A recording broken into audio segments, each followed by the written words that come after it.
friends, it's Angie with Home Sweet Home with the Lid Off. I am going to go over with everyone today how to make the chocolate cocoa bombs. The last video that I did with my nieces, I didn't explain how to make them. I just kind of showed you guys, and I had a ton of questions on how you'd actually made them. So what we're going to do right now, what I'm doing right now, is actually just melting down the chocolate. And you're going to want to melt in your microwave or a double boiler, whichever you prefer. I use almond bark, and so that just those little cubes of chocolate, and I do 4 at a time for 30-second intervals. And you want to do that because it's really important that you don't burn your chocolate. So what we're going to do is just do those, melt them down, and then pour them into the molds. These molds, I actually did put these on my last video, but I'll put a link below too. The silicone molds just from Amazon. Super easy to use. Keep locking you with the microwave. So when you're melting down the chocolate, and I only did with the 4, I only had to do this just a couple of times, and it melted it just right. And so if you have a few little chunks in there, as you stir this will melt down, so you'll be all set to go. I've seen this done a couple different ways. The easiest way to do it is with a spoon.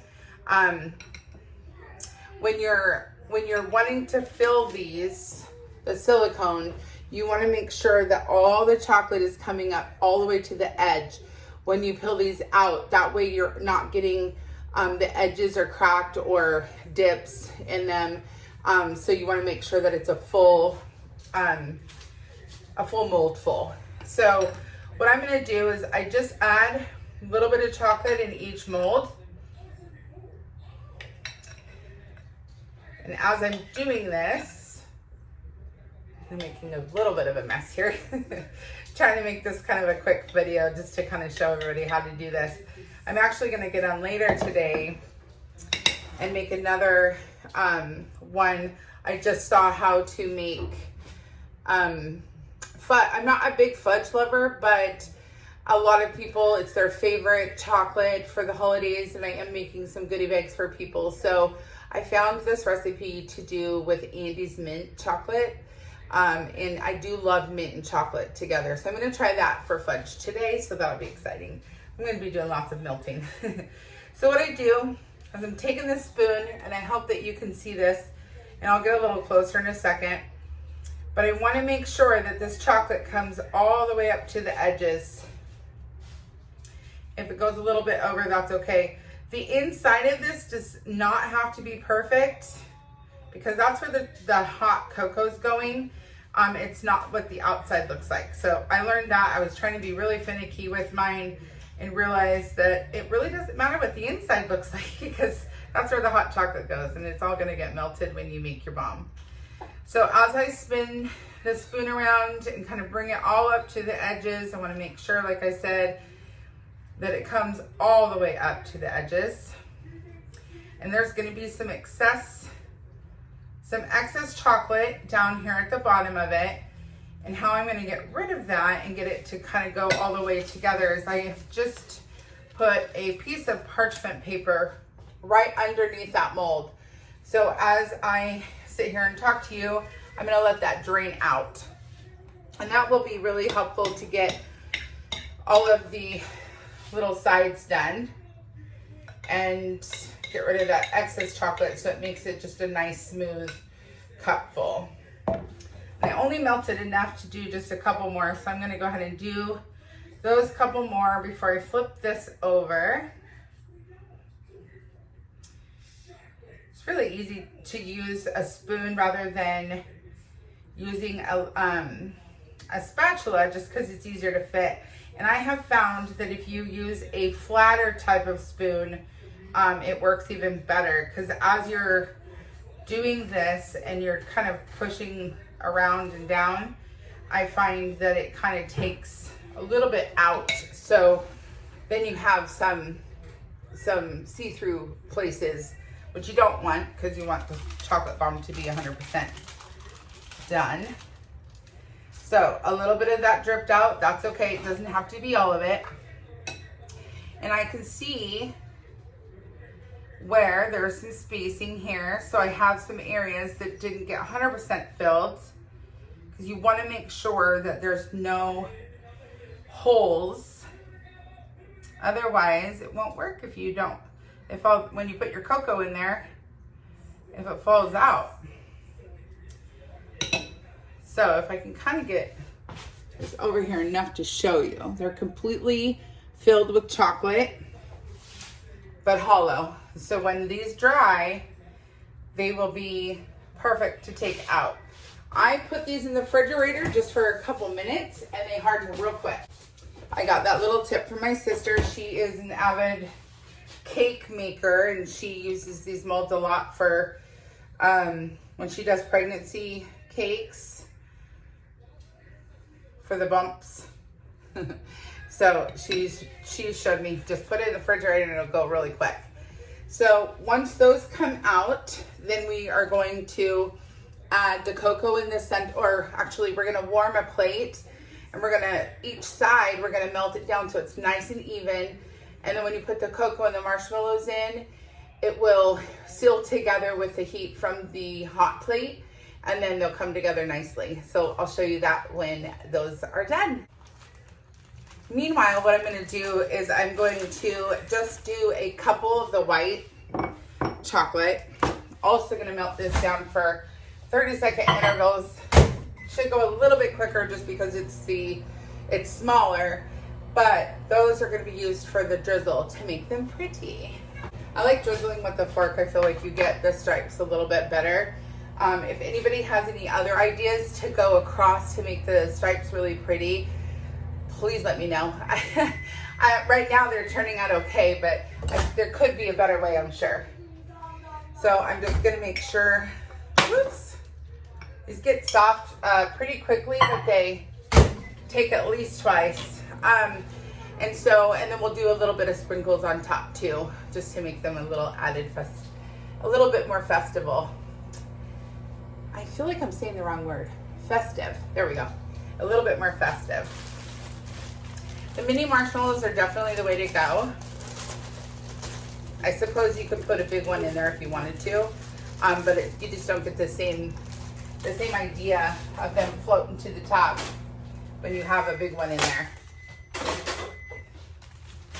I have the world's loudest microwave, and I can't figure out how to get it to only beep once, or to beep once and then not continue beeping. My dogs are singing. Okay, so I have taken them out of the refrigerator, and all you need to do is take them out of the mold just like that. And they just are gonna pop right out of that mold. I was super scared about this because I thought for sure that this was gonna be a really difficult thing to do. How are you gonna get these out of there? But they come out really nicely. I do have a couple edges that are showing, not cracks, but they're just a little bit lower than they would need to be, but that's okay because the hot plate is going to melt that down so that they're nice and even. Okay, so what I've done is I have microwaved a plate for just a few moments. And when I set this on here, you can see it melts down. So that evens them out so that they will connect easier. And then all you have to do is take your cocoa, which what I've done is just a packet of cocoa. If you have a jug of cocoa, that works too. So I've just taken a packet of cocoa, and it takes a little over half of a packet. So I'm gonna melt this one down just a little bit more to make sure it seals. Oh, don't let me forget the marshmallows. We're gonna put the marshmallows right in there. And then we're gonna take the top and we're just gonna seal it just like that. What is helpful is if your plate is nice and warm, that helps seal it a little bit better. So if you notice that it's not sealing, it's because your plate's not warm enough. If you notice you don't get a ring from it melting a little bit when you put it on there, it's not warm enough. So I'm gonna take some of the white chocolate and I'm just gonna drizzle right over the top. And like I was saying earlier, the fork works the best, but it's still not perfect. So if anybody has any, maybe it's just a steady hand. If anybody has any better ideas, let me know. I have some sprinkles here, so I'm gonna put some sprinkles on top. And there you have your cocoa bomb. And so what I'll do next is, just to show you, I'm not gonna make all of these right now, is I'm gonna place this in a cup and then I'm gonna pour hot milk over it so that you can see what happens when it does its thing. Okay, so what I've done is I've placed this in a coffee mug. I've warmed up some warm milk, warmed up some cold milk and made it warm. And now what you're gonna do, just like I showed you guys before, pour right over the top and it's gonna crack open. And then the marshmallows all pop to the top. It's so fun to watch. It's so fun for the kiddos to see. And all you're gonna need to do, sorry, got a little bit of my hand in there. All you're gonna need to do is stir that up. So when you get it all stirred, I'm just gonna take my white chocolate fork here. When you get it all stirred, it's ready to go. So the chocolate will melt right in there with it, and it just makes it extra chocolatey. So you've got your hot chocolate, and your marshmallows. So how easy was that to do? Like I said, it was really intimidating to see it and wonder how I was going to be able to get those the chocolate out of the molds. I really thought that was going to be the difficult part, but it's really easy, as you can see. So I hope that you guys enjoyed today, and I hope that you enjoy making these at your house. And I would love to hear if you do, and share me a video or upload photos as you guys make them. I just want to see how creative you guys get. So thank you again for joining me today. And I have a visitor trying to jump up on the counter to get a little taste of chocolate. So anyway, if you haven't already liked or subscribed to my page, please do so below, or please do so, and comment below if you have any questions or comments. I'd greatly appreciate it. I really enjoyed today, and I hope you did too. Have a great day.